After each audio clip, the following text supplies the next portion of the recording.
Hi hello welcome back to my channel Sonu Juhi's kitchen. ఇవాల్టి వీడియోలో super టేస్టీగా కరకరలాడే సన్నకార పూసను సింపుల్గా ఎలా తయారు చేసుకోవచ్చో చూపించబోతున్నాను. చాలా తక్కువ టైంలో కారపూసను తయారు చేసుకోవచ్చు. ఆయిల్ కూడా ఎక్కువ పీల్చవు కాబట్టి ఎన్ని తిన్నా హెవీగా అనిపించదు. తిన్న కొద్దీ తినాలనిపించే బెస్ట్ స్నాక్స్ రెసిపీ. మీరు కూడా సన్నకార పూసను ఒకసారి ట్రై చేసి చూడండి. తక్కువ టైంలోనే టేస్టీగా రెడీ అయిపోతుంది. ముందుగా స్టవ్ మీద ప్యాన్ పెట్టుకొని అందులోకి 1 టేబుల్ స్పూన్ వామును వేసి 1 నిమిషం పాటు వేయించి వీటిని మెత్తని పౌడర్ లాగా చేసి పక్కనుంచండి. ఇప్పుడు ఒక గిన్నెను తీసుకొని 4 కప్పుల శనగపిండిని ఇలా జల్లించి తీసుకోవాలి.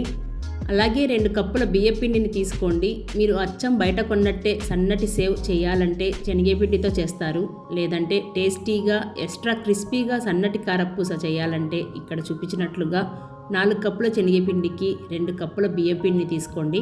ఇప్పుడు ఇందులోకి రుచికి సరిపడా ఉప్పు, 1/2 టీ స్పూన్ పసుపు, 1 టీ స్పూన్ కారం, వేయించి పొడి చేసిన 1 టీ స్పూన్ వాముని డైరెక్ట్గా వేస్తే చిన్న హోల్స్లో నుండి డైరెక్ట్గా రాదండి. అందుకని ముందుగానే పొడిలా చేసి పెట్టుకోవాలి.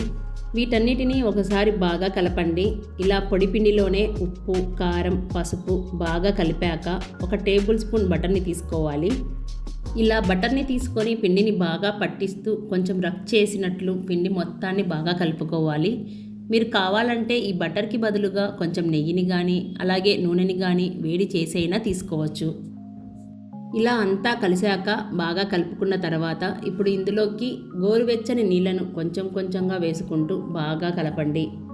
పిండి అనేది సాఫ్ట్ ముద్దలా రావాలి. మరీ పలచగా చెయ్యొద్దు, మరీ గట్టిగా చెయ్యకండి. ఇలా సాఫ్ట్ పిండి ముద్దలా కలిపాక ఇప్పుడు ఈ పిండి నానబెట్టాల్సిన అవసరం లేదండి. వెంటనే మనం కారపూసలా చేసుకోవచ్చు. ఇప్పుడు మరో పక్కన డీప్ ఫ్రైకి సరిపడా ఆయిల్ని తీసుకొని ఆయిల్ బాగా వేడయ్యాక సన్న కారపూస చేసుకోవాలి. కారపూస చేయడానికి ఇలా సన్నటి హోల్స్ ఉండే బిళ్ళని తీసుకోండి.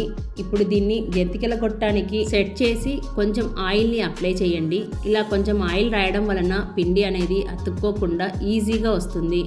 ఇప్పుడు ఇందులోకి కలిపిన పిండిని కొంచెం కొంచెంగా తీసుకుందాం.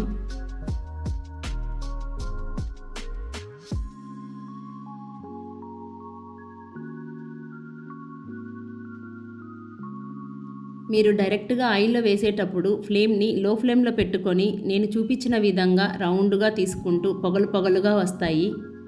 అలాగే మనం ఆయిల్ తీసుకునేటప్పుడు కొంచెం ఫాస్ట్గా తీసుకోవాలి, లేదంటే ఆవిరి చేతికి తగులుతుంది. ఇలా చేసుకున్నాక 1-2 నిమిషాల తర్వాత ఫ్రై చేసి మరో పక్కకి టర్న్ చేసి ఫ్రై చేశాక కారపూస ఫ్రై అయినట్లే.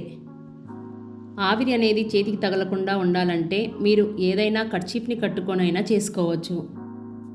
కారపూస టేస్ట్ అయితే చాలా అంటే చాలా బాగా వచ్చిందండి. అలాగే క్రిస్పీ కూడా ఎక్స్ట్రా క్రిస్పీ కరకరలాడుతూ చాలా బాగా కుదిరింది.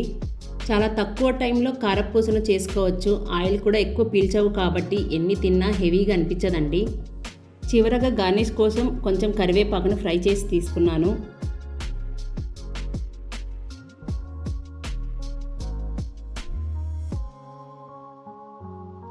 అంతే ఫ్రెండ్స్, ఇవాల్టి వీడియో. మీకు ఈ వీడియో నచ్చిందని అనుకుంటున్నాను. మీరు కూడా ట్రై చేశాక ఎలా కుదిరిందో కింద కామెంట్లో షేర్ చేయండి. మరిన్ని సింపుల్ అండ్ టేస్టీ రెసిపీస్ కోసం సోను జుహీస్ కిచెన్ని సబ్స్క్రైబ్ చేసుకోండి. మీ ఫ్రెండ్స్ రిలేటివ్స్కి షేర్ చేయండి, లైక్ చేయండి, మీ ఫీడ్బ్యాక్ని కామెంట్ చేయండి. Thank you for watching.